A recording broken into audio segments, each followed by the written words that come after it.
Hey guys, Ryan Fox here, giving you the goods with a fresh edition of the Fox 411. Let's go. Coming up on July 1st, CMT is set to air a live concert benefiting those affected by the Gulf oil spill. The concert, Jimmy Buffett and Friends, live from the Gulf Coast, will feature Jimmy and his Coral Reefer Band, Zach Brown, and Kenny Chesney.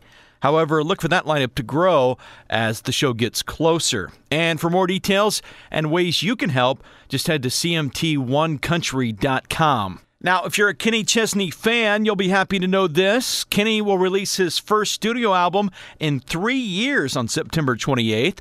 The title of the album, Hemingway's Whiskey, was taken from the album's title track, written by Guy Clark. And if you're like me and you've been worried about Kenny because he hasn't been out touring on the road lately, I don't know, you kind of get concerned about a single guy every now and then.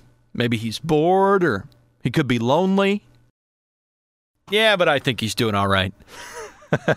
Well, it appears things are looking up too for our good friend Blake Shelton. Why? Well, according to Blake, the beatings from Miranda Lambert are less severe and less frequent now that he has stepped up and proposed.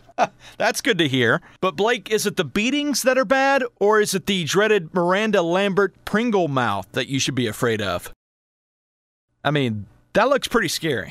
Blake and Miranda will get married next spring. Big times right now for Rascal Flatts. They'll be getting a star this year on the Hollywood Walk of Fame, and they're also gearing up for the Nothing Like This tour. The group's Don Rooney tells us what we can expect from the boys this time around. We've had 10 years to figure out how to do what we do. I think that's the bottom line, and I think we've gotten pretty good at playing ourselves in this thing and figuring out our strengths and our weaknesses and trying to hone in on the strengths. And I think with this new tour, I think we're definitely going to have some new tricks up our sleeve.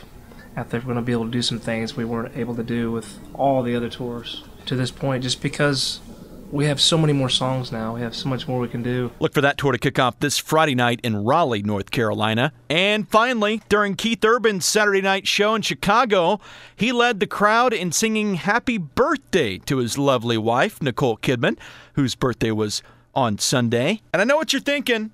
This was a very cheap gift on Keith's part. Didn't cost him anything. Well, maybe you're right, but he also let her get up and dance behind him. I mean, that's got to be at least worth, what, $10? 15? Well, there you have it. I'm Ryan Fox, and now you're up to date with the Fox 411. Tell a friend, please.